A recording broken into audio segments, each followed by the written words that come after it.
key meeting of the Communist Party of China concluded? What messages are coming out? China slams India in fresh border dispute. What's next for the two neighbors? And blockbuster movie shines a spotlight on school bullying. What needs to be done to protect our children?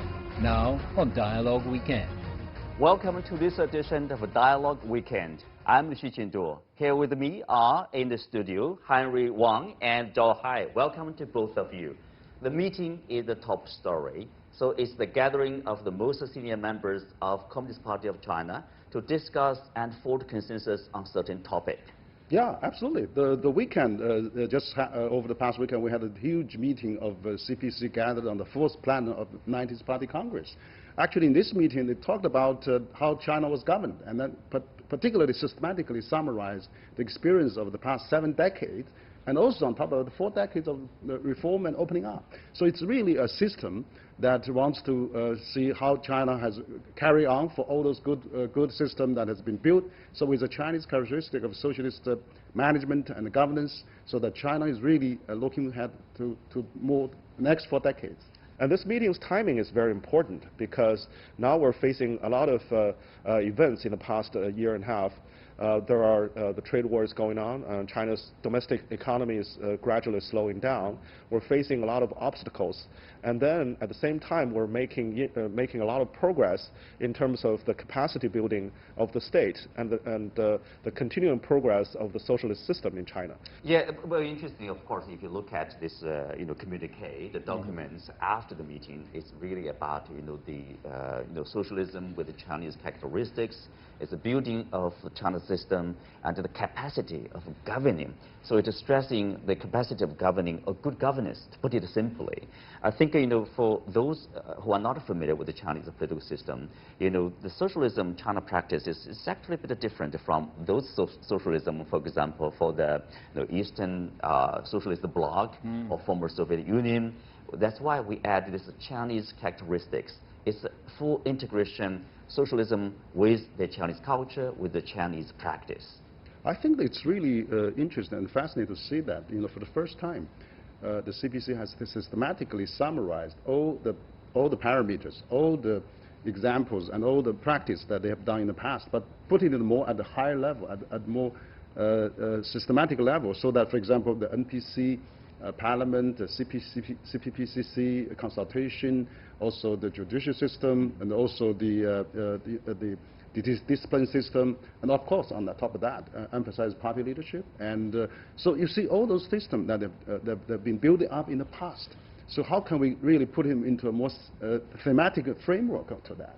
I think it's the first time the CPC realized now that in this world, not only you are doing well, you have to really summarize well. You should have a theoretical framework. You need to have a really convincing to tell the China story. If China can lift 800 million people out of poverty in the last 7 decades, and 40 years actually, but then double the life expectancy from 30-some years old to over 70 years old in the last 7 decades. It's unbelievable, and also contribute 30% of world GDP growth. So the world is wondering what has been done right for China. Of course, also what went wrong. So I think this planning is for the first time really to summarize that and also give the answer to the world, particularly as Hai just mentioned, within the globalization, deglobalization, the pressure of the trade war, that really for China to say, okay, look, we have a little different system. You should be a little tolerant from our system. Look, we have a system that we think works well, crossing the river by touching the stone, and also, but exactly of the Deng Xiaoping's. It doesn't matter as a white cat or black cat as long as it catches mice. So I think this system really to pave the way for the future growth of China. And of course, facing all the challenges, it's really about the governance, how to govern such a large population, 1.4 billion people.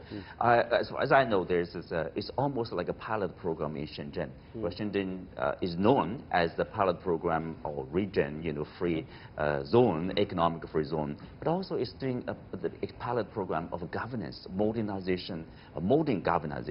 For example, they are using this digital technology, they're using the big data, and other technologies, they are achieving dramatic progress. Back even in 2013, they say they can do this predictive analysis about the demand for healthcare or demand for education. So if you are predicting something upcoming, it's easier to govern. There are two parts of this. One is the purpose of governance, is to serve the people. And then you talk about the second part, which is the techniques employed to improve governance. And I think on both fronts, the Communist Party is making a lot of progress, particularly on the second, in terms of no corruption, counter-corruption, for instance. There are many programs in the past few years in China that's been executed and to hunt down the bad officials who committed corruption. And you have the numbers in the past couple of years, 1.4 million officials has been prosecuted, and in terms of senior officials, 440 has been prosecuted. So I think the Central Party Committee has been very resolute in terms of cracking down on corruption and improving transparency and efficiency of governance. That's at the core of the Communist Party's government, to try to serve the people with a more efficient and more clean government. If you look into the future, China is continuing with economic growth. Yes, slowing down, but also you want to have quality growth, sustainable growth, or the green growth.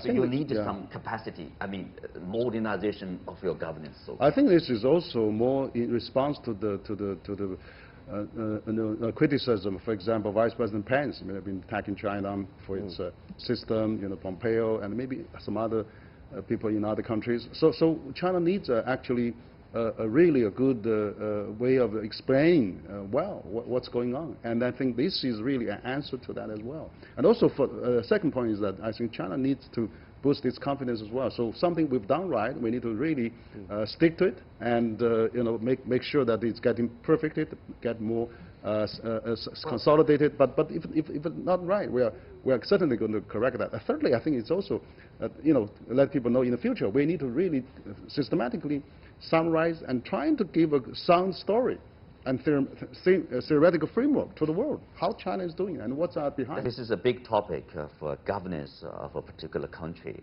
I'm sure we'll come back to touch upon this topic again. But let's move on to our neighboring country, India. India has taken a latest move to formally divide the state of Jammu and Kashmir into two parts. One is Jammu and Kashmir Union Territory, the other is Ladakh Union Territory. Basically, they will be put under direct control of New Delhi, the federal government. And then this move creates more tension, not only domestically, in particular in Jammu and Kashmir, but also externally, particularly with China, because of the territorial disputes here. Yeah, exactly. I think historically this is a very complex problem between Pakistan and India.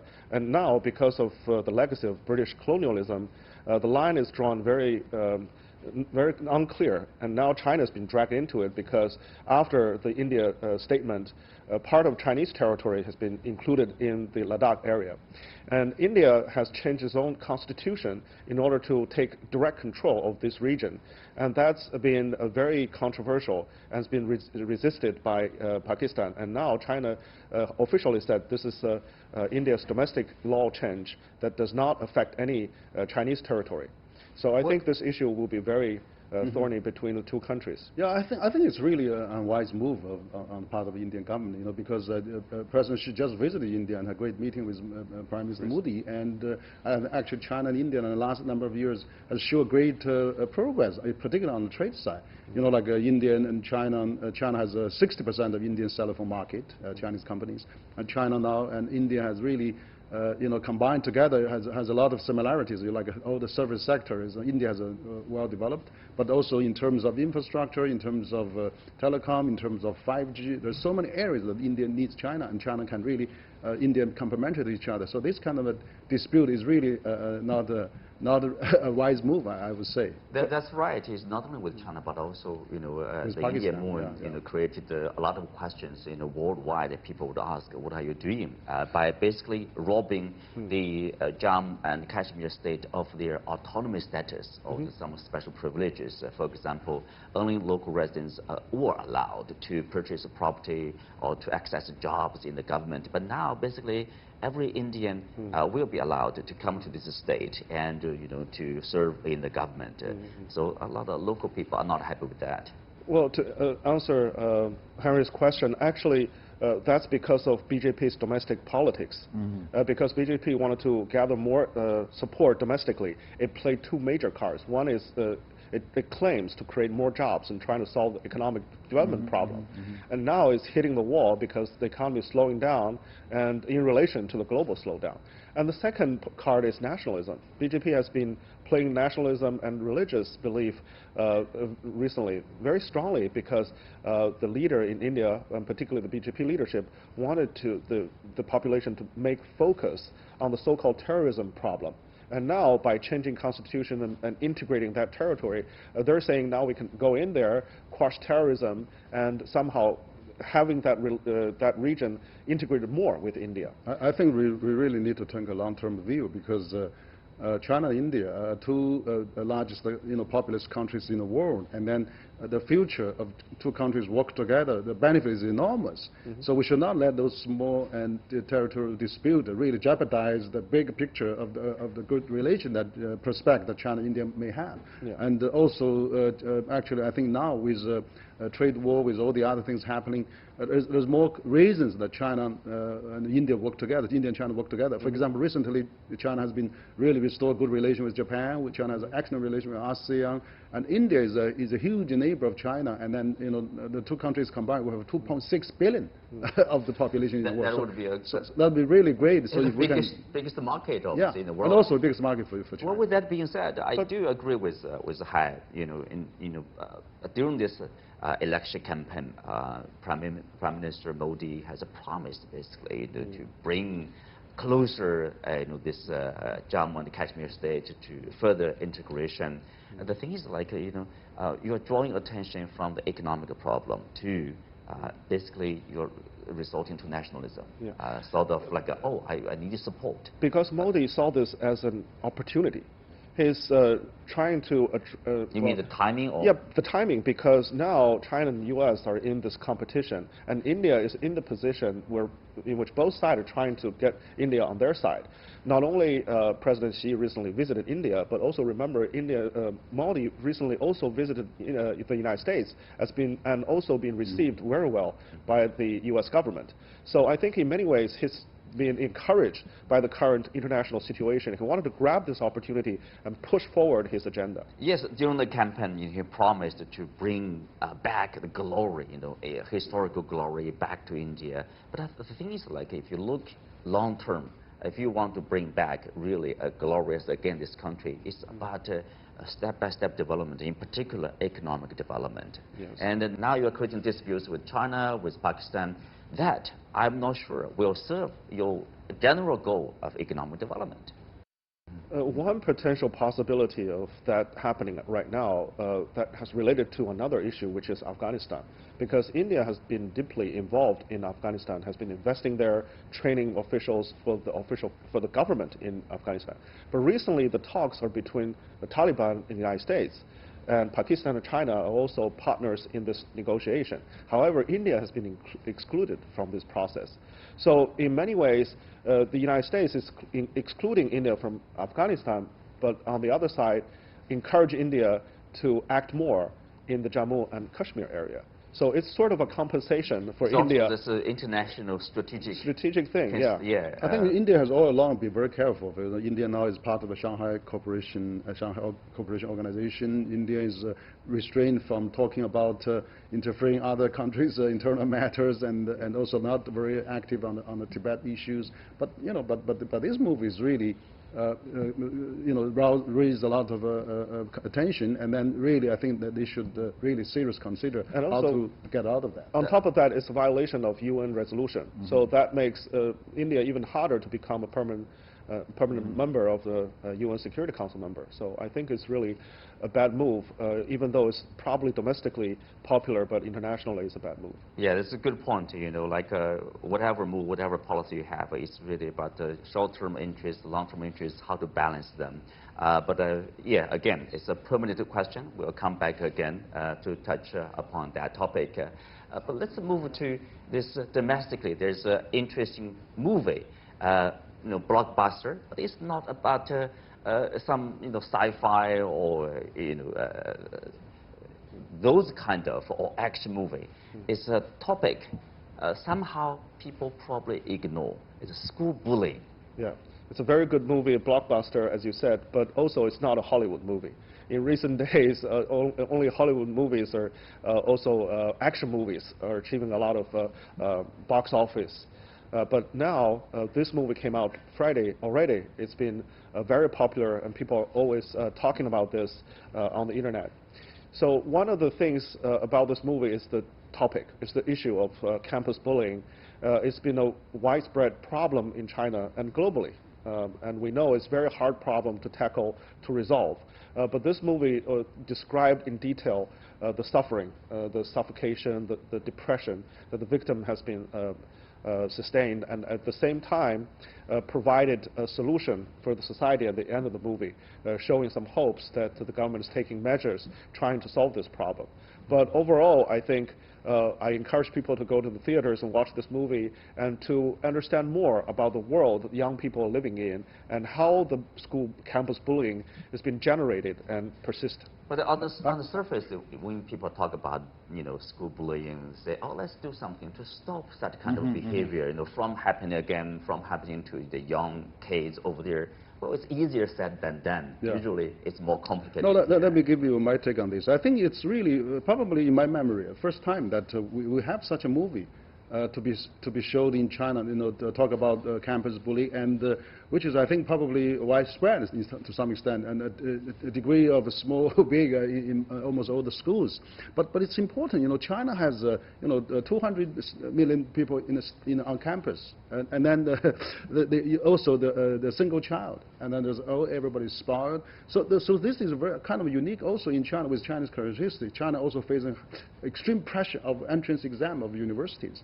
So that if the children, if single child, particularly now in the high school, are not really well taken care of, a lot of them having a lot of problems, and then that can easily spread into the campus bully as well, and that's really can be a social problem. And particularly, we're talking about this movie in the cities, but don't forget there's about, according to different statistics, 6 to 60 million children left behind in the rural area.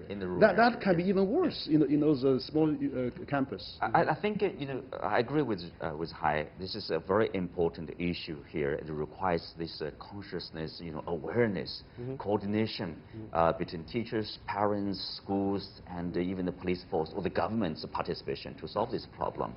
The things like people would ask, in China, the mechanism, how to prevent them. Different countries have different practice. My understanding is like in China, we are still in the primary stage. We need more awareness. Parents sometimes, because of they are busy or because of there's a broken family, somehow there's ignorance, overlooking of their children's, how are you doing in the school? At the end of the day, everybody who knows about anything needs to speak out.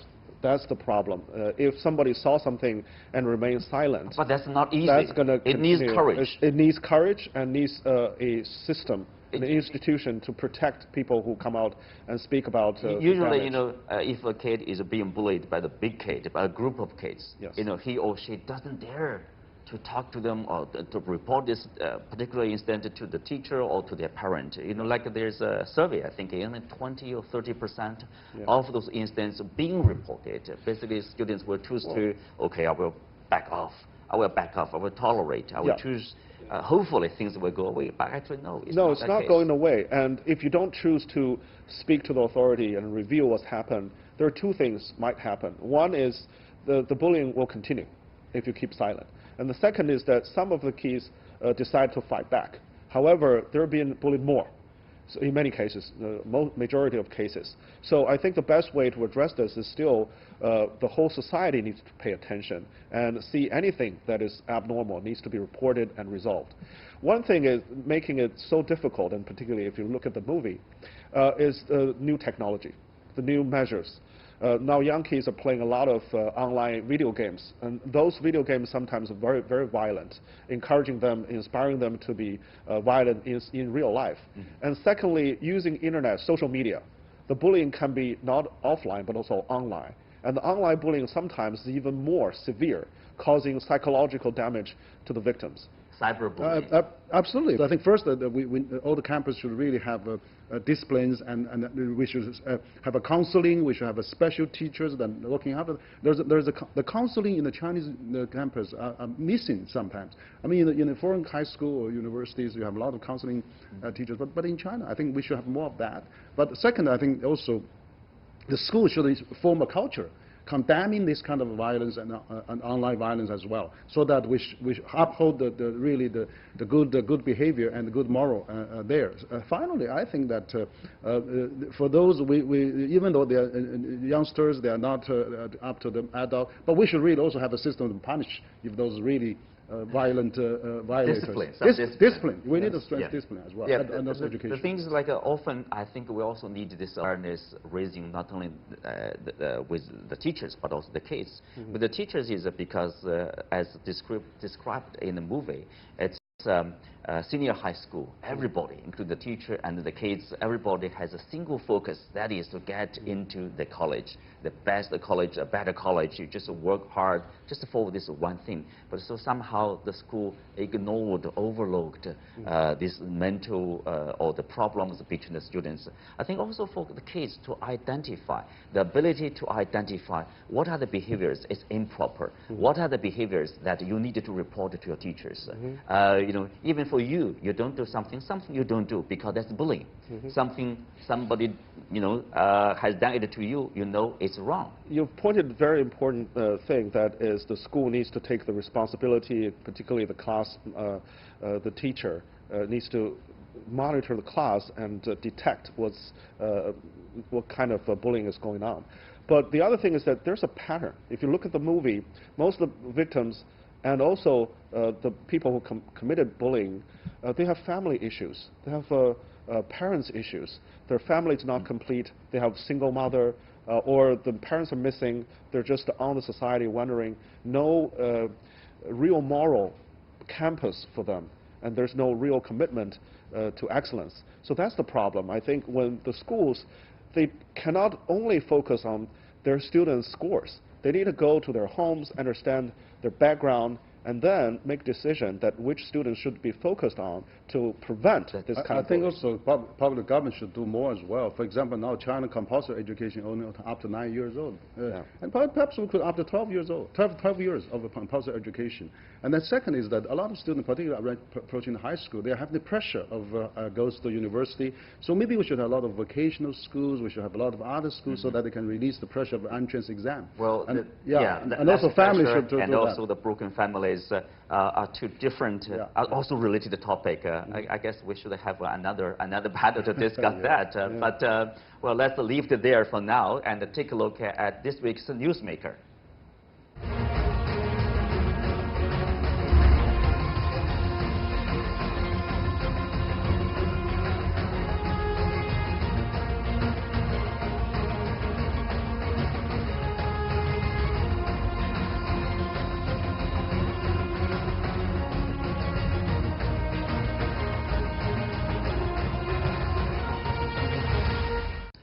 President Pinero has been under pressure. He has taken some measures.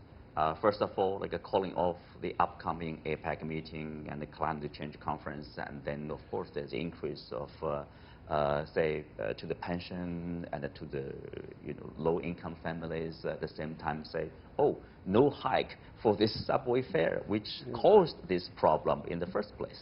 Yeah, the first thing he took is to withdraw the recommendation of hiking the price for transportation tickets. And secondly, he actually declared a state of emergency because there is really emergency. If you look at the video clips coming out of the country, there's really chaos on the street and a lot of burning riots in the city. So I think that's why the president decided to take extreme measures and even to the extent of canceling APEC summit in his country.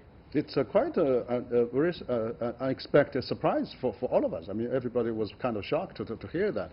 As a country that committed to the international community can withdraw, and, which is two most important events, APEC summit and also United Nations Climate Change Conference. Actually, you know, this APEC summit, people, the whole world is watching because President Trump and President Xi are probably going to sign a trade deal there.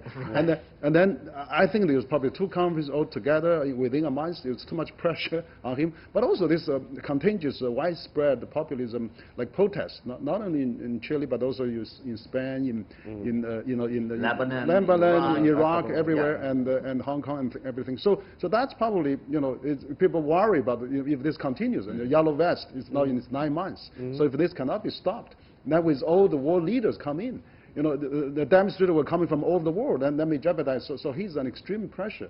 So that really put the international. Probably it's the right decision. Yeah, to call it off because you cannot, when you're not sure, at least to provide the necessary security, not only for your own residents but also for the distinguished guests from every. But it's a bit unfair too, probably for him, for the president, because I think this new liberal policy has been going on for decades. Basically, privatization of everything, including the utilities, which. That's why it's very costly.